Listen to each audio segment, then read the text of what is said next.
to Tales of Britain and Ireland.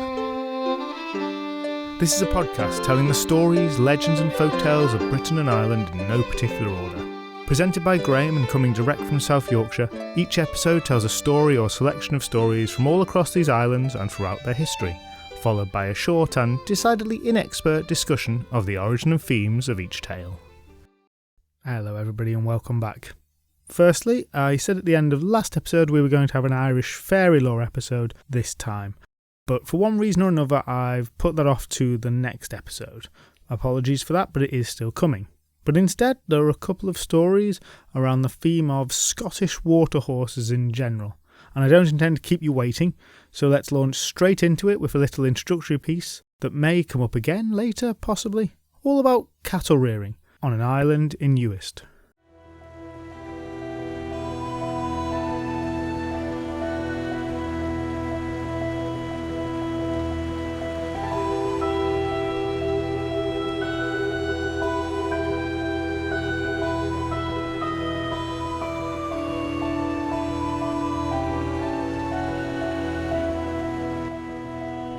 The birth happened overnight. It must have been an easy one. No sounds were heard from the barn, and most unusually by the time the woman of Clan MacLeod who owned the cattle found the little calf the next morning, it was already licked clean by its doting mother and had had its first taste of milk, straight from the udder. The calf was male, as she had known it was going to be, and if it had been born into the herd of anyone else on Each-Uisge, it would have been treated exactly the same as any other male calf. But the MacLeod woman stopped when she saw it.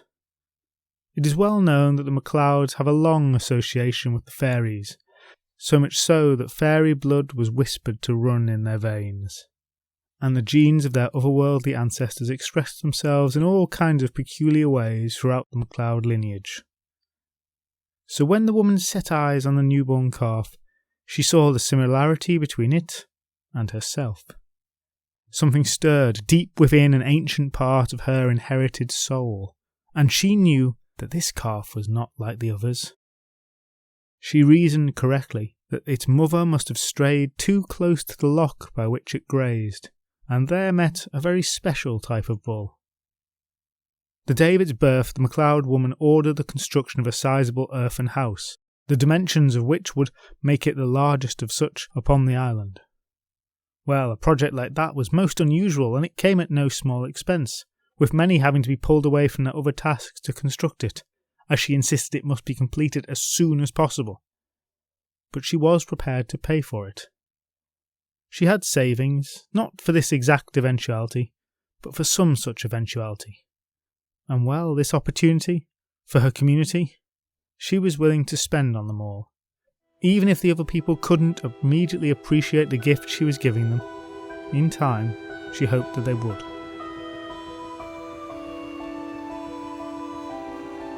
The men worked in the rain and the wind and at night by burning torchlights, as the MacLeod woman demanded.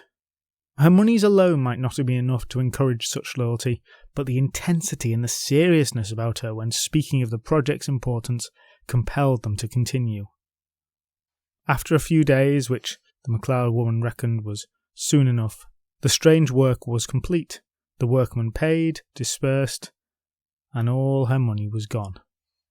Of course they asked her what it was for and why, but in response to every question she simply shook her head and promised to say only when the time was right and not before.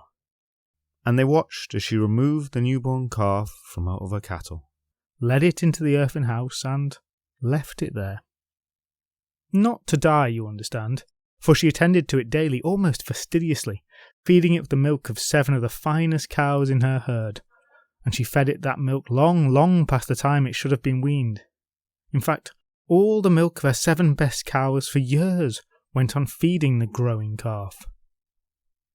But not once did she let it out of that house, let it gaze upon the sky or chew the grass or see any of its own kind. The people gossiped about it, of course, but the woman of the MacLeod was well respected within the community, and while many speculated as the years went on, most ignored this eccentricity, while others were quietly confident that her reasons for doing it were likely to be very good indeed.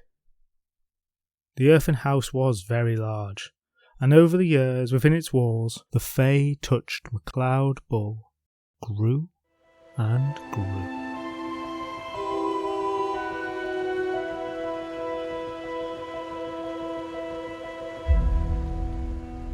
So we're in Scotland for today's collection of stories. Stories connected by a common theme. They're separate tales, but they're all kinds of things that could happen to communities right across Scotland, from the dim and distant past, right up until almost the modern day. Apart from the more specific story of the bull on Each-Uisge I've teased with, all the other stories are the kind of events that have happened over and over again to many people over many years indeed. At least if we believe the folklore.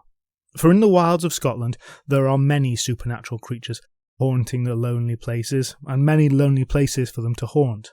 And in the case of these stories on this episode, they are haunting particularly the many rivers, lochs and seashores of the Highlands, Lowlands and Islands all alike. There are literally hundreds of accounts recorded, and one should assume many times that number which have not made their way into the books.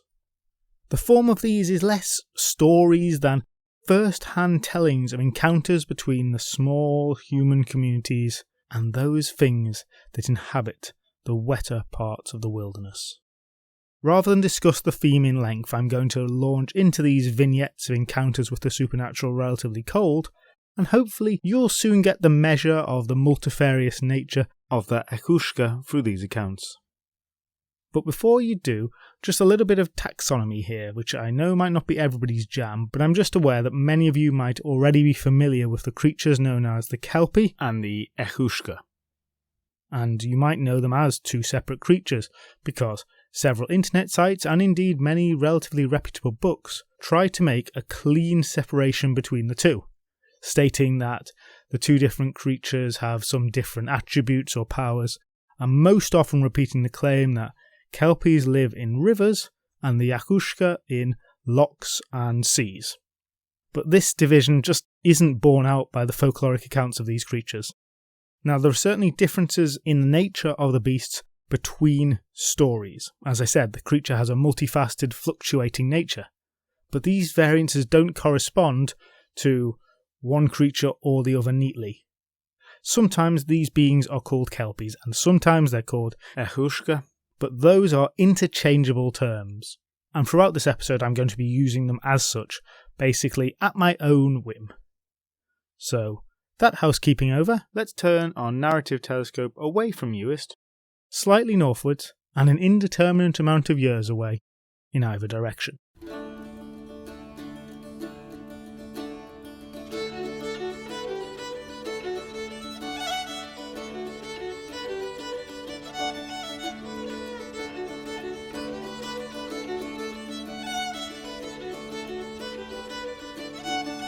The sun was just setting on a warm summer evening on the Isle of Lewis. During the summer season, the cattle would be sent to graze on the remote moors, hills and glens of the island, and accompanying them were sent young women. It wasn't the most interesting of jobs, watching over the cows, and I imagine it was fairly divisive in terms of how the job was received, with some women loving the isolation and time away from society, and others hating being away from the, by comparison, and only by comparison, hustle and bustle of the villages. All across the island, to accommodate these seasonal workers, there were small stone huts called sheilings. They still exist in places, and perhaps you can even rent one of these tiny shepherd's huts on Airbnb for the reasonable cost of about £250 a night, to really get back to nature and have an aesthetic, Instagrammable experience, because late-stage capitalism is weird. And I'm not dunking on anyone who would want to take up such an offer, by the way. Live where a shepherd did hundreds of years ago for a high cost. I too claim to wish to return to nature, but also want Wi-Fi and an Airbnb host that I can trust. Now, by their nature, the sheiling are in remote and therefore often breathtakingly scenic places. And they were appreciated as such back then, just as much as they are now, though I'm sure the transient inhabitants of them would trade all of that for a glimpse of a modern skyscrapered city, glowing neon in the night. And this tale starts with two young women. It's about dusk, and they're looking out over an extensive, empty landscape with the sea just beyond it. Cousins, both called Mary, known as Dark Mary and Fair Mary, in reference to the colours of their hair. It had been a busy day as these days go, not that there was ever a totally easy day, for there was much involved in the work of looking after cattle, the details of which your humble narrator is not going to go into too deeply, because, I'd bore you, but just trust me on this one, I definitely did my research. But by now the cows had been milked, a spell said to ensure good churning, and they'd eaten their evening meal, so they sat for a while in the doorway of their summer dwelling, sang as they knitted, and watched as the sun set in a blaze of red brilliance, seeming to light up the clouds as coals upon a fire. And as the light drained from that expanse of land all around them, they retreated into their small isolated shieling, and settled in for the night. As was always the case in these cramped little huts, there was just one bed, that they slept in together. Though, before you jump to conclusions, all kinds of people sharing a bed was pretty common back in those days, the norm almost, and it doesn't share the implications that it might do today. I know it's laughed at as a trope, but in this case they really were just roommates. And the two roommates were just drifting off to sleep when, most unexpectedly and alarmingly, there came a knock at the door. The two cowherds started. Visitors weren't entirely unknown here. The occasional traveller could have reason to traverse the pastures, and very occasionally they bed down on a mat overnight. "Hello?" called out Fair Mary, getting up out of bed and going to the door as Dark Mary lit a light. To their relief, it was an old woman at the door. She looked tired and maybe a bit confused. I'm terribly sorry to bother, but can I trouble you for a bed? My journey's taken me longer than it used to," said the old woman, who by her accent and clothing was clearly a local to the island. They welcomed her in, chatted with her for a while, and she told them a bit of her wanderings around the villages of Lewis, and they told her how it went with the cows. It was with some irritation they noticed that she was not carrying a bedroll. Freeing the bed really was quite a squeeze, even if one was just a small wizened old woman. But the girls were polite and they made do. Fair Mary generously volunteered to take the middle despite it being the hottest place on that hot night. And soon, despite the discomfort, all three were fast asleep.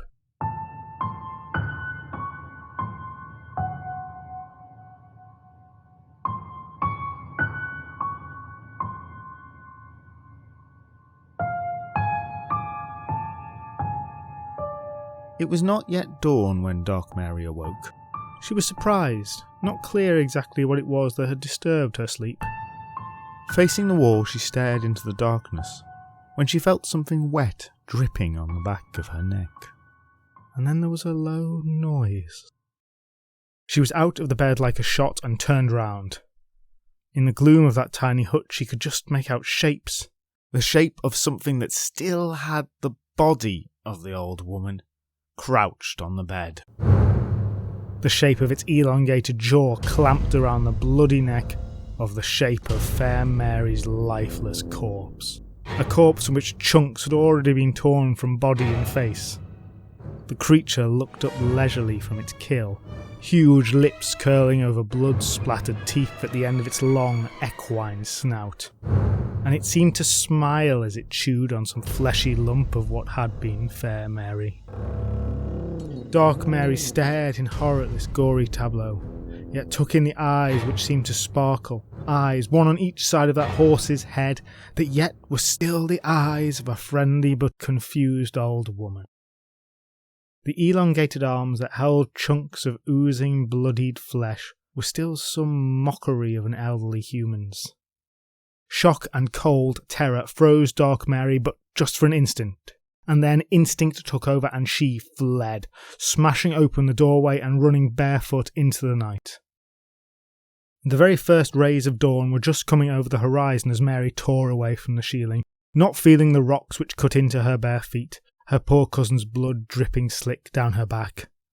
Terrified of looking behind her, but terrified of it being upon her, she risked a glance back as she continued to run.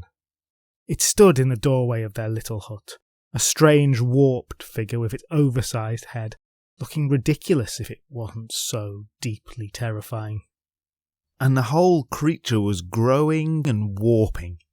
What had been clothes stretching and changing into skin and hair, its limbs and its body lengthening, twisting. Mary couldn't look away as the Kelpie finished its transformation into a horse. There was no way she could outrun it in these wide open moors. It'd be on her in seconds. Shaking, she turned and stopped, readying herself for a fight she knew she'd lose. In mere moments the teeth of the Kelpie would surely sink into her. But that morning she was lucky. Now, Kelpies have no fear of sunlight, but possibly it was the light of dawn, or maybe it just had its fill, but the horse didn't go for her. It grinned again with its viscera-spattered jaws, gave out a monstrous shriek that sounded neither horse nor human, and then it turned and headed towards the loch. Mary could still just about make out the shape of it when it reached the loch side and jumped in, disappearing back to its watery lair.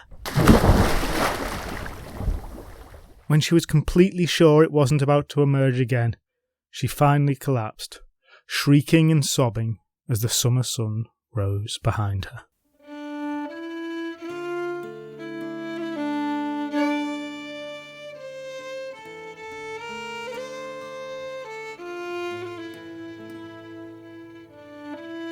The sheiling was pulled down in the end, and fair Mary buried there, where she had died, with some of the stones from the sheiling used to make her cairn. That's about all there really is to be said of that sad story. I don't know whether Mary was ever the same again.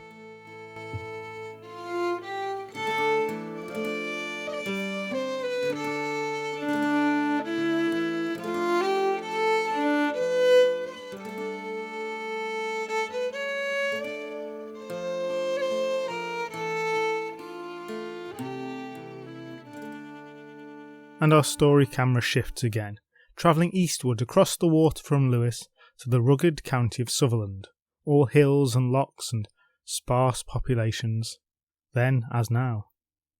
It could be a month or two later, it might be a century or two earlier, or any other suitable time before the modern day. Who can say? And this day was a good day, for it was an afternoon and an evening off. Days off, true days off, when whatever event was being marked didn't require participation in some community gathering and worship, dances and singing. Those were rare and precious things indeed. And what's more, the weather was glorious. Morning work done, now the boys were off out to explore the countryside. I say boys, young men they were really, or at least that's how they thought of themselves, just at that cusp of manhood, where they would play still, but play games that mostly involved doing increasingly reckless things, goaded on by the rest of their compatriots in the hope of being recognised by their peers as the fittest and the bravest, and avoiding at all costs being seen as cowardly or dull. Off they'd headed up into the hills and down again towards the loch. Many foolhardy and courageous deeds had already been performed that day, and they had simply taken to strolling in the late afternoon. They were singing songs they knew, but changing the lyrics to be more boisterous, words that they thought their mother and fathers would be shocked by, for this generation was currently engaged in the process of inventing sex. There were 13 of them in total, a good proportion of all the boys of their age from the villages and farms of this land, and they were, by and large, having a great time, free from their responsibilities. Nobody had yet attempted anything so stupid to have been injured in a way serious enough that it took the shine off the afternoon and meant they had to go get help. The loch shimmered blue and gold as the young men descended to its shore, past the deer on the hillsides who nimbly leapt away into the woods as the rowdy party passed by. Down they went to the reeds and the rushes of the shore, where the wild ponies grazed, pausing from their feeding to eye these unusual interlopers cautiously. And rightly so, for the lads made a beeline for them, breaking off into smaller groups to chase the ponies, leap on their backs as they could, riding the poor animals around to great amusement for everyone who wasn't a lochside pony trying to have a peaceful life.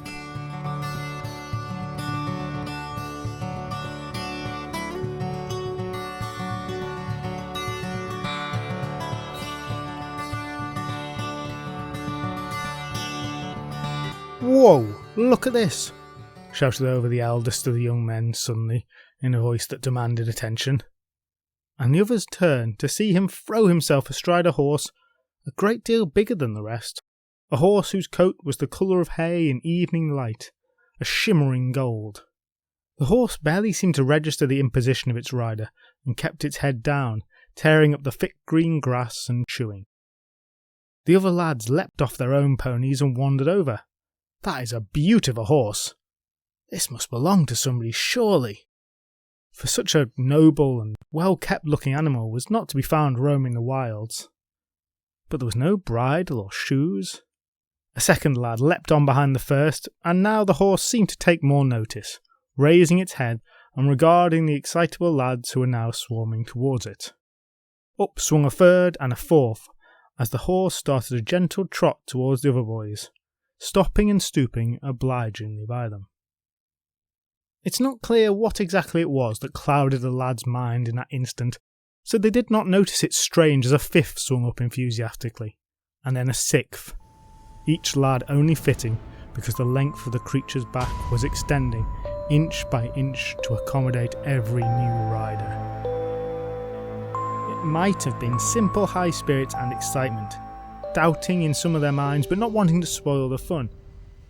But given the obvious changes in the beast and the sheer number of them that eventually fitted on, well, this explanation seems to be a stretch. More likely the creature, let's call it what it was, the Kelpie, exuded some strange glamour which blinded the lads to the uncanny eeriness of what was occurring, as they enthusiastically lined themselves up for the slaughter.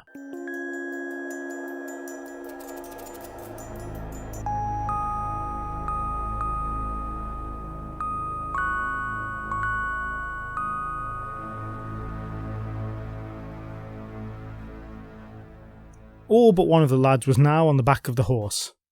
The youngest. He looked up at what was now a very tall horse, and he couldn't quite make it up. He called to his brother, who was at the rear, "Help me up."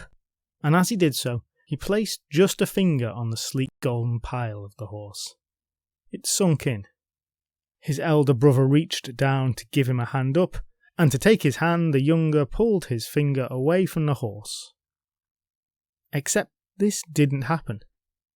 He tugged at his hand, and then, first with simple confusion, the lad looked intently at his finger, tugged on it a couple more times, increasingly desperately. It was stuck fast. He might have had no conception of modern flypaper, but honey to catch flies is an old technique indeed. A bolt of white-hot terror struck the boy then. He screamed. His brother tried to jump down to see what the matter was, and to his horror he found himself stuck fast to the horse. He screamed too, and that shattered the spell over them. The horse started to move. Horrified screams came from all over now as the young men discovered their predicament. The Each-Uisge's hooves thundered as it headed straight towards the loch. There was panic and confusion and lots of screaming. The eldest at the front tried to strike the creature's head, but he'd already gripped hold and couldn't even loosen his hands to raise the blow. The quickest thinking were trying to struggle out of trousers where they had them on, but most had skin in contact somewhere with the monster, and there was barely any time before they'd be in the water. The youngest lad was being wrenched along by that single finger, running full pelt to keep up, trying not to place any more of himself in contact with the sticky skin. He fought quickest of all. The young lad whipped out his knife, and with a bold decisiveness and gritty resolve I find hard to imagine, he hacked at his finger. Blood poured out and bone broke, splitting the joint messily. He didn't quite succeed in severing it, but threw himself away from the horse, ripping the top of his finger violently from his hand. And he fell, landing with a splash in the shallows, as, with a mightier splash, the bellowing Kelpie plunged into the loch, taking 12 screaming young men and half a finger with it.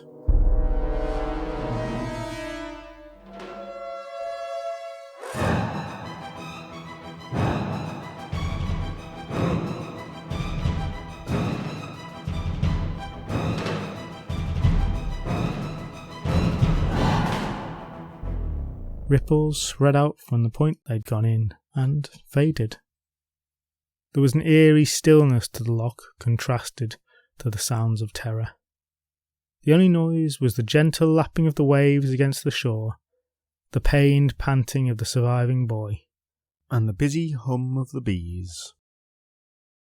The youngest stared at that silent loch, willing his compatriots to rise up again, begging them to, waiting and waiting for them to surface long after the time he knew they must have drowned, or more likely, worse.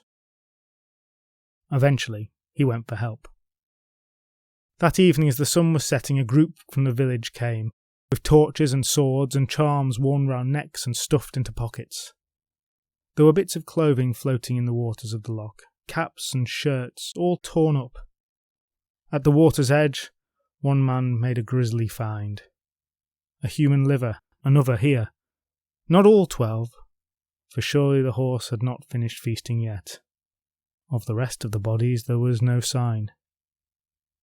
It would take a generation for the little community to recover, and for decades no one went near the loch. The children were warned off it by the old man with 9 fingers. But eventually the stories would pass into legend, cease to be believed. Arrogant young men looking for adventure dismissed the tales of their ancestors as so much hogwash, and chanced to chase the lochside ponies again.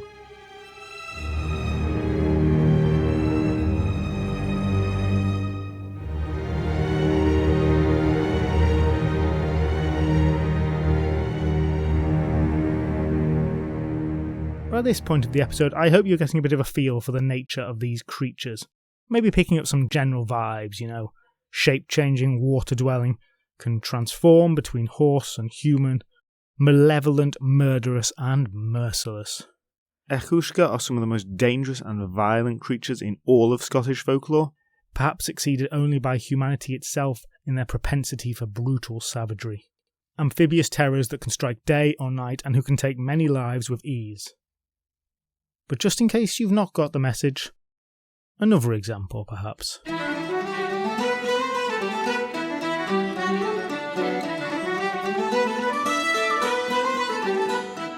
We're back on Uist now, which, if you remember, is where we started this episode.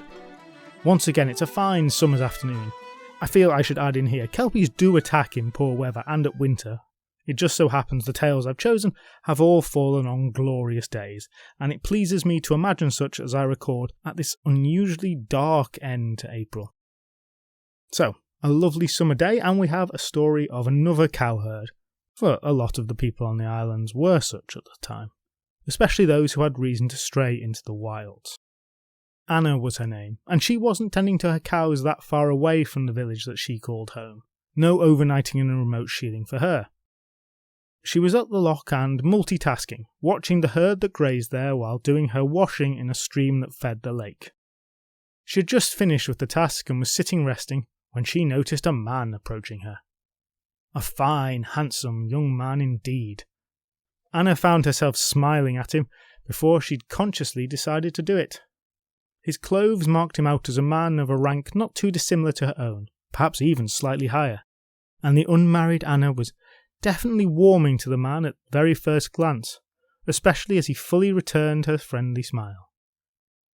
Now you probably have some idea of what is coming, so lest you assume that Anna was simply an idiot, you should know that it was not that unusual in days like this for travellers to walk between places so. What today might be considered a significant hike requiring days' worth of careful planning was not so much here, and while unknown visitors on their way to somewhere or another weren't exactly common, they weren't rare enough to cause concern either, and more often they were a source of interest, bringing news and stories and the like. The man and the woman fell into conversation. He was friendly, but more than that, he was funny and a little flirty, and Anna reciprocated. She felt at ease with this man, who said he'd been walking the whole day through. Soon they were sitting side by side, laughing and joking, with a good energy in the air between them, and the handsome stranger made a somewhat unusual request of Anna. "I'm so tired of walking, do you mind if I take a quick sleep on your lap and then we can go to your village together?" She was happy, very happy, to sit a while longer, and because she liked the man, she agreed. He placed his head on her lap, and soon he was gently asleep, and she sat gazing out at the loch, all full of wild anticipation.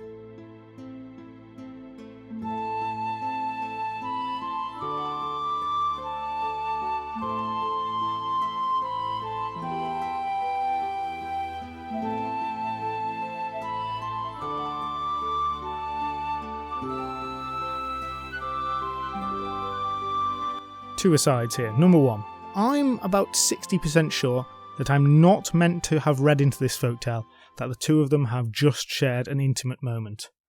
But only about 60%, maybe even 55%. It is absolutely possible that they just have, and I'm reading it too innocent. Aside number two. Now you might be thinking, Graham, come on, just how stupid is this woman? Even in a world full of non-supernatural threats, it seems really not very bright to let some strange man sleep on your lap. And I'm going to address that by saying, firstly, no victim blaming here.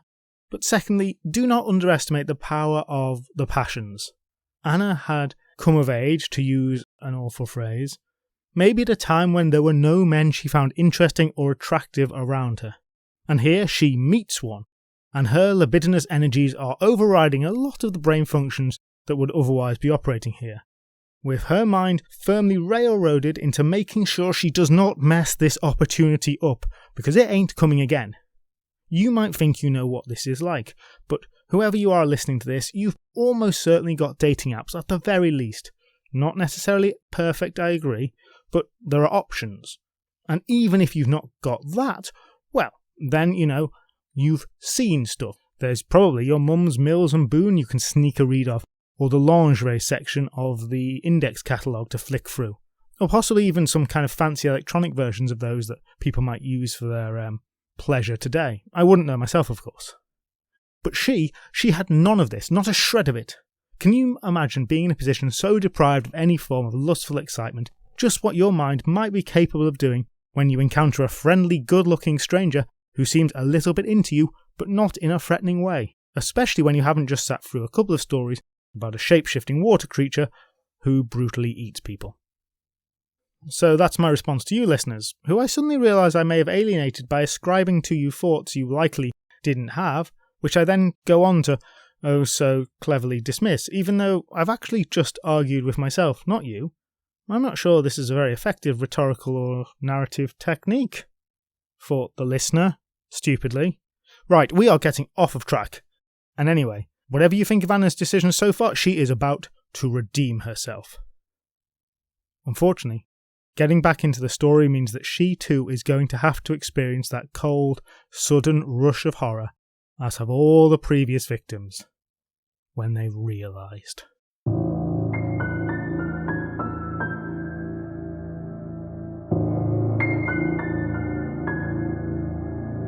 For her it came as she gazed down lovingly at the thick black locks of the stranger's hair. There was some kind of water weed in it. He must have been for a swim. Ever so gently she went to brush it out, but as she stroked down his locks she noticed that there was more of it, and in fact the more she looked, the more she noticed. The green weed seemed to be entangled under all of his hair, and when she tried to brush a piece out, she found that it wasn't caught in his hair at all. It was growing from his head. There it was, that shock, that fear, icy in her blood. Somehow she stayed still, didn't even let out a quickly stifled cry that might have woken him. Now she knew enough to know what he was. The weeds in the hair were a sure sign. This was no bodice ripper hero, but an Each-Uisge sleeping gently on her lap. And when it awoke, it would likely be her who was ripped apart. She'd wake it if she moved, she was sure of it. So she just had to sit there, trying not to scream, racking her brains. And an idea did occur to Anna. A desperate, dangerous idea. She had on her a pair of scissors which she reached for. Now she didn't simply stab them straight into the creature, though if it did wake up she might have to give that a go. But that was a backup plan. Instead, with the very greatest of care, she began to cut her dress around the creature's head. She winced with each press of the blades together, with each sound of cloth cut that seemed to echo in her ears. She went as fast as she possibly could, and conversely, slowly, oh so very slowly and carefully, to avoid waking the sleeping monstrosity. After what seemed like an agonizingly long time, but which had perhaps been but 10 minutes, the man's head, the Kelpie's head, was on a piece of her dress detached from the rest. And gently, oh so gently, Anna stretched taut that piece of fabric, held it tight as she moved her legs from under him. And then, with the very greatest of care, she lowered the piece of fabric onto the thankfully soft moss where her legs had been. And when his head was upon it, she eventually let go of the fabric. Now, he probably did that noise that people always do in films when it looks like they're going to wake up, but then they don't. And he didn't. There lay the Kelpie, his head peacefully resting on a cut-out piece of dress. Shakily, Anna got to her feet, walked away unsteadily, taking small, quiet steps, but she wasn't that far away when she broke into an all-out sprint.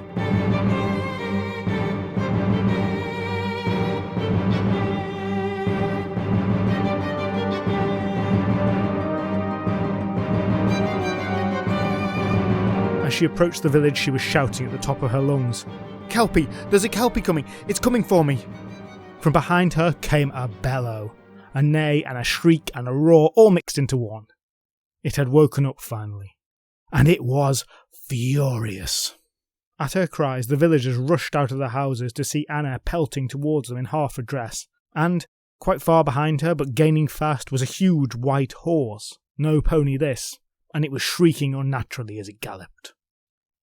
That Anna had reached the village now seemed to make little difference to the beast. It was bound straight for them, and it seemed determined to catch her regardless, and quite possibly take on the rest of the villagers afterwards.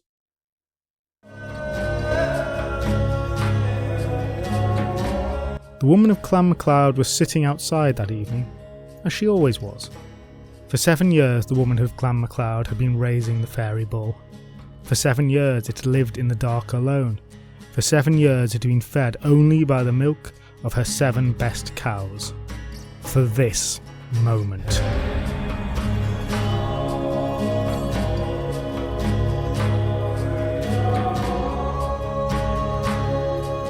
The MacLeod woman heard the commotion, heard Anna's warnings of the beast, heard its roars a split second later, and then saw the thing pursuing her in all its awfulness. Up jumped MacLeod.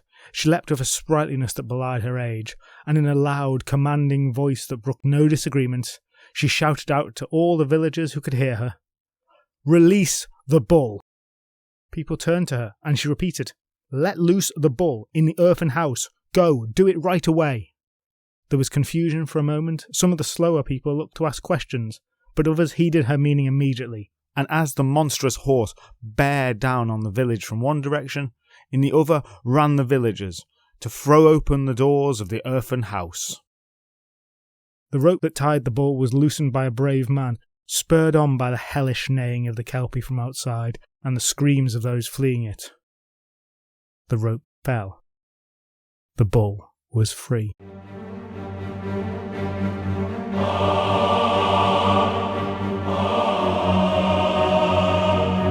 The Each-Uisge was in the village now. It had slowed and was walking almost leisurely through the dirt track in the centre, regarding the houses on either side hungrily. The MacLeod woman was the only one who didn't run from it. She stood, staring at it. The creature saw her, met her gaze, raised its head topped with a waterweed-enwrapped mane, and it bellowed once more, and from behind the MacLeod woman strode the bull.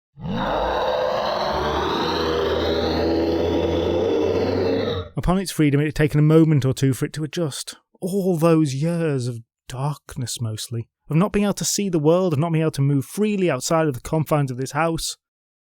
Now I'm sure if it had been a normal bull, things would have been very different indeed. Its muscle development would have suffered immensely. It would be confused, terrified even, as it took its first faltering steps into the outside world. But the point of this was that this was not a normal bull. It confidently took its first steps into the world, finally at liberty. It looked around, regarded the village it found itself in as it left its little house behind it.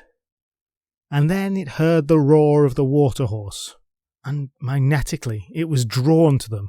In a few moments it was striding down the road towards the creature. Up it came from behind the MacLeod woman, resolutely facing down the Kelpie. While some might have held a grudge being cooped up so long, the bull had nothing but the kindest feelings towards the woman who had raised it. But it was not to defend her that it lowered its head when it saw the water horse. No, it was something more basic.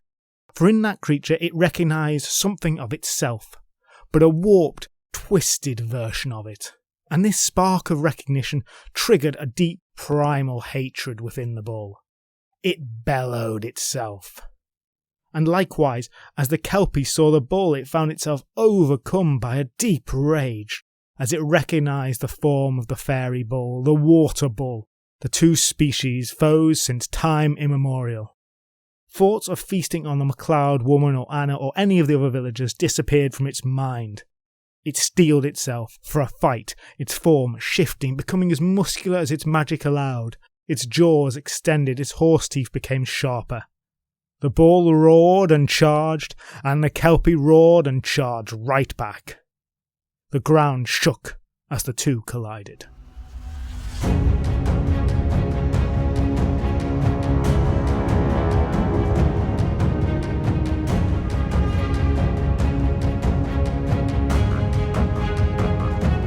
The villagers watched the epic struggle from as safe a distance as possible, watched as the two supernatural animals ferociously battled. They kicked at each other, and the Kelpie sank its teeth into the bull's flesh, while the horns of the bull gored the sides of the Kelpie. Walls, fences, and even the odd house was destroyed as one or other of the animal was flung into them.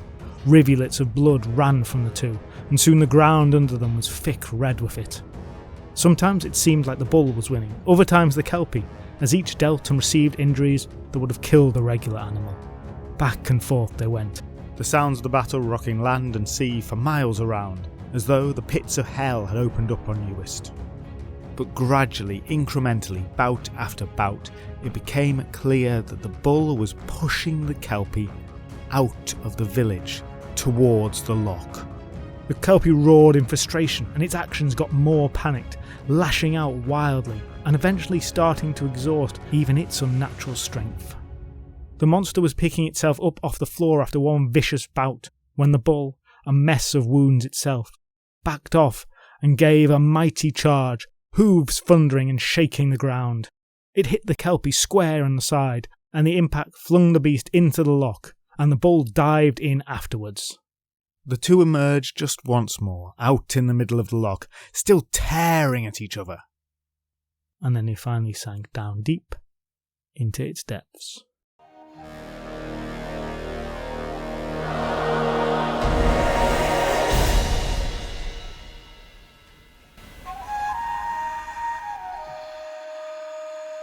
Amongst the humans there were a few minor injuries sustained, but no one was dead.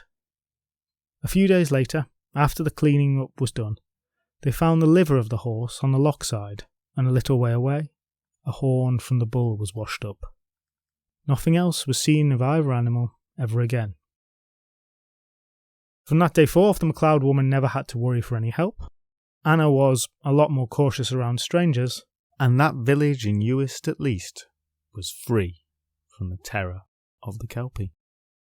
But across the rest of the islands, across the highlands and across the lowlands, people still lived in terror of those creatures that lurked beneath the water.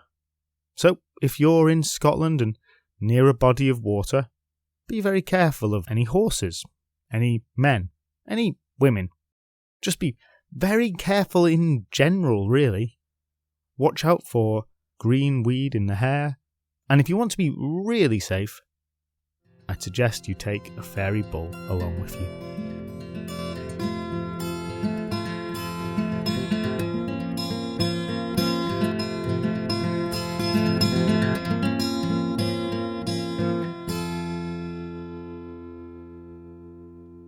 Hope you enjoyed those tales, everyone.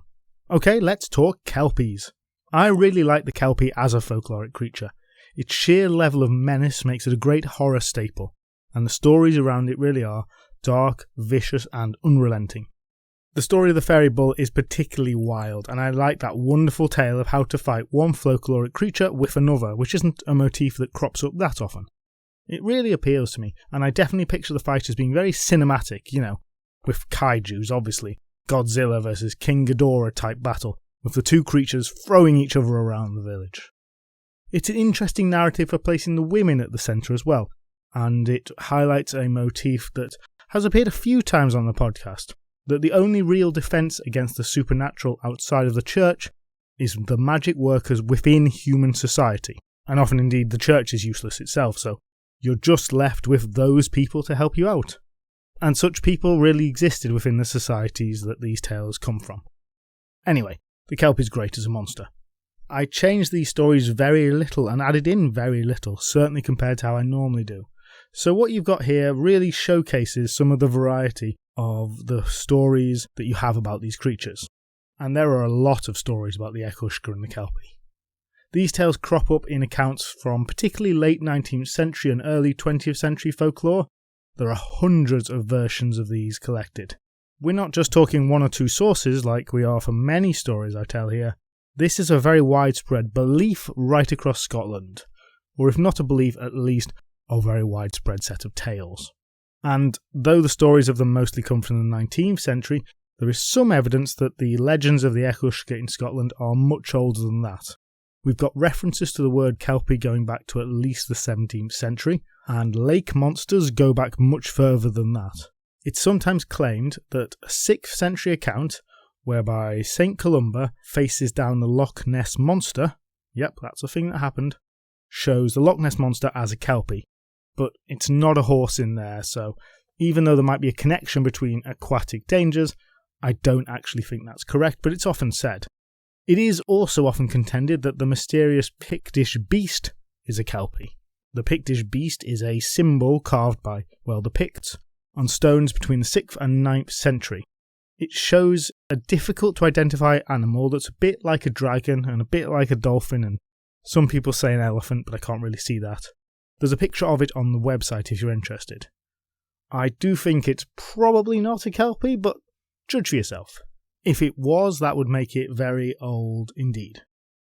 Right, before I go on, I need to acknowledge the debt I have to Oda Libornia, whose 2002 thesis has been incredibly useful in all the research for this piece. The dissertation in itself is very useful and interesting, but even more so is the fact that normally I have to go to lots of primary sources to get my information, but her thesis collects together all those stories in one place without actually changing them. Her stories of the Eich-Uisge and the Kelpie are a massive appendix of over 300 tales, saving me a lot of work. Not that I would have looked at that many myself, you understand. It's a fascinating read, and I've linked to it on the website under sources on the episode page if you want to go have a look. Now, in this episode, I've told variants of 3 of the more common stories of the Kelpie, but there are a few additional types of tales. Quite a lot of them just have people straight up killed by the Kelpie, either devoured or much more usually drowned. Usually a man or a child is lured by it in horse form, sometimes a woman is lured in by its seductive male guise, and then that's the end of them. There are far less stories of Kelpies turning into women to seduce men and kill them. It's not unheard of, but it is very rare. But there are enough other such creatures in Scottish folklore anyway, so killing men by being an attractive woman is a rather crowded market. Now, a rather radically different story type is one where a Kelpie and a human woman get together, but rather than murdering her, they actually have a child. There's actually a kind of sad story where a woman abandons a Kelpie after giving birth to his child and then discovering what he is. But she can't resist going back to check on him and listening in kind of at the door of his Kelpie cave or whatever. She hears him singing a sad lullaby to their child about how she has abandoned it. The possibility of Kelpies and humans having children together, which is very similar to the belief about fairies and humans having children together, which I referenced in the episode, leads to possibly the most fascinating line I came across. This is a report of a piece of folklore collected in the 19th century. It says, quote, "A native of the county of Sutherland said that there was a family of Kelpies living there at one time. The reciter says that he himself saw some that were descended from them. They were working at the Highland Railway and were as respectable as other people." End quote. Which is quite something. Looking at other story types, there are different narratives about fighting back against the Kelpies, not just with fairy bulls, but using silver bullets, and in one case a rather elaborate hook system. The other key story type I missed is the taming of a Kelpie.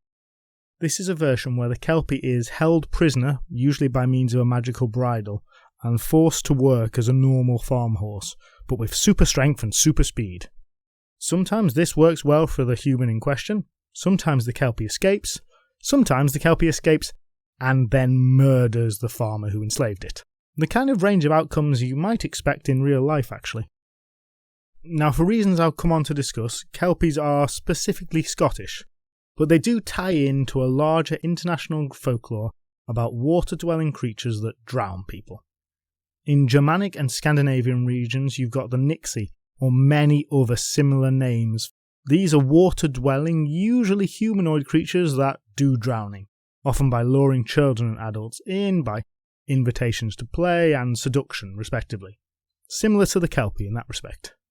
Such water-dwelling creatures do crop up in English folklore as well. For instance, there's Jenny Greenteeth that we mentioned briefly on the Manchester episode, and there's also a general link between water monsters that eat and drown people, which is a very common trope in lots of different areas. I don't think that's too surprising at all because, well, rivers and lakes are dangerous places. People can very easily drown there, and it's not a stretch at all to imagine that it's monsters causing this. Though, of course, folklore is rarely quite so simple in the explanations of its origins, and there's a lot of variation on that very simple premise. Now, I'm going to just mention here the whole crocodile/hippopotamus thing, because, well, the word Nixie is very similar to a word for crocodile, and while a water horse seems like a strange idea, the word hippopotamus, which comes pretty directly from ancient Greek, actually means river horse. And these are both animals that live in water that really can kill someone very easily indeed. So it's sometimes mentioned that maybe these stories are memories or travellers' tales or tales passed down, whatever, of these animals changed. Which possibly, but I think it's unlikely. There's certainly not really much evidence of that happening, and if that was the case, you'd have to explain why, say, the water horse only really crops up in Scandinavian and Celtic regions, rather than maybe everywhere else where you might expect it. So, some variants of these river-dwelling spirits which I've mentioned are horses, specifically in Scandinavia, where there is a very similar animal to a Kelpie, which has many of the same legends associated with it. Now, as well as the Germanic and Scandinavian spirits, of which a small number are horses, there's also a wider Celtic tradition of water horses. So in Ireland you have basically the same legends crop up. There's a variant from Wales and also from the Isle of Man. To make this even more confusing, there are also horse stories from folklore that involve being taken from a wild ride and sometimes even killed at the end of that, but do not involve any drowning. So, to summarise so far, there's a wide range of legends of creatures that drown people in European folklore, but horses, as that creature, are more localised to Celtic and Scandinavian areas, particularly strong in Scotland. Now, horses seem to me to be a very strange animal to connect with water, putting aside the rather dubious hippopotamus connection. But this is something that's clearly been going on for a very long time indeed. The Greek god Poseidon was often portrayed with many hippocampus, which are half fish, half horse creatures, basically horse mermaids. And there are half fish, half animal creations going back over 2,500 years in Greece. Though while horses are a favourite to combine, the torsos of other animals are also often shown with a fishtail. Capricorn, for instance, which is half goat, half fish.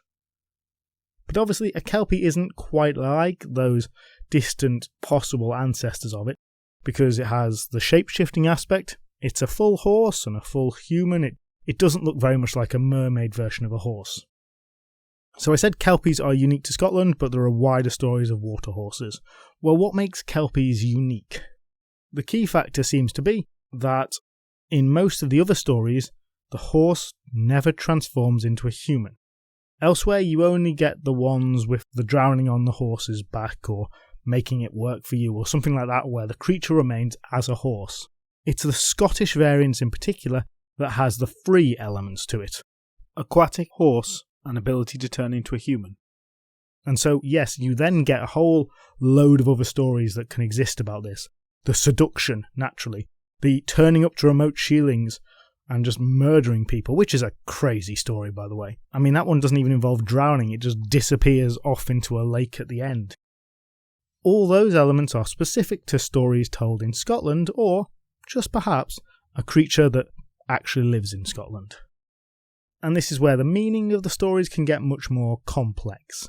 Rather than just being about the dangers of water, then we've got, say, the tales of seduction, being about what happens if you step outside of the sexual norms and gender roles of your society.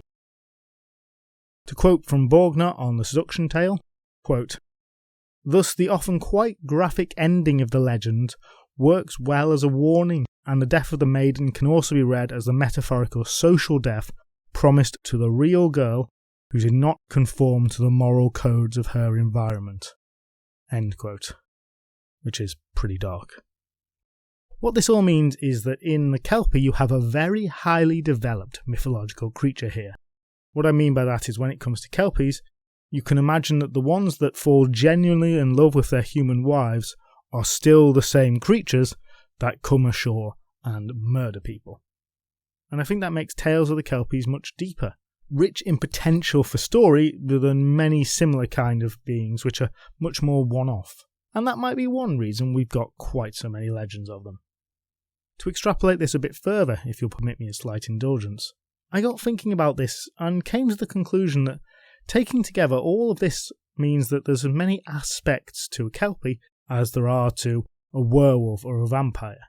And I started to imagine that it wouldn't have been very difficult for the history of literature to take a slightly different direction, and for us to have seen Kelpies occupying a similarly ubiquitous role to the werewolf or the vampire, first growing up through Gothic literature, then to wider horror, and finally to film and television, probably there shown with some kind of horse's head rather than a full transformation.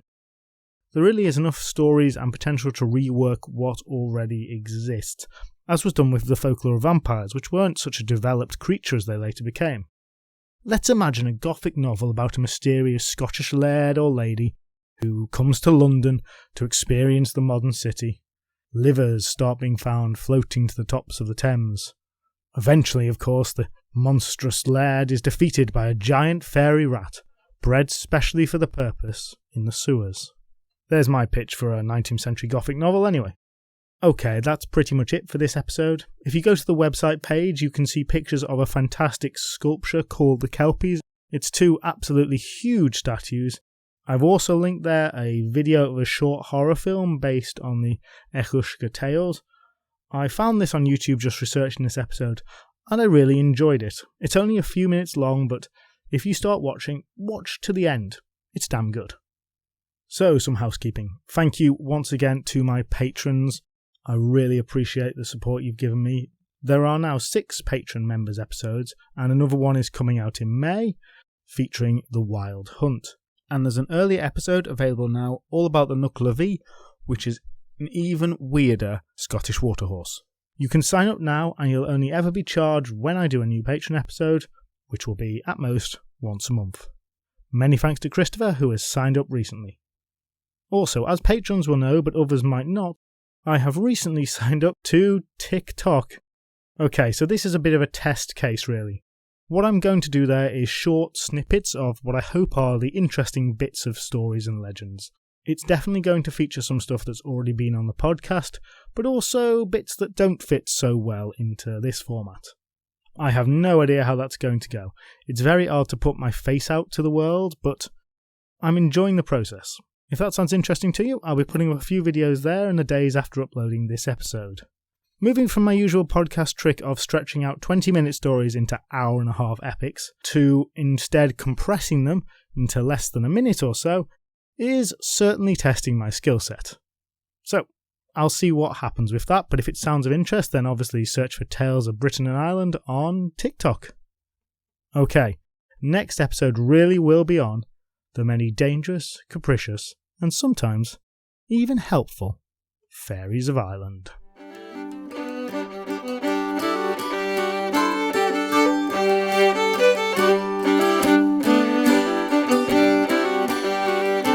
You can follow Tales of Britain and Ireland podcast on Twitter, Facebook and Instagram.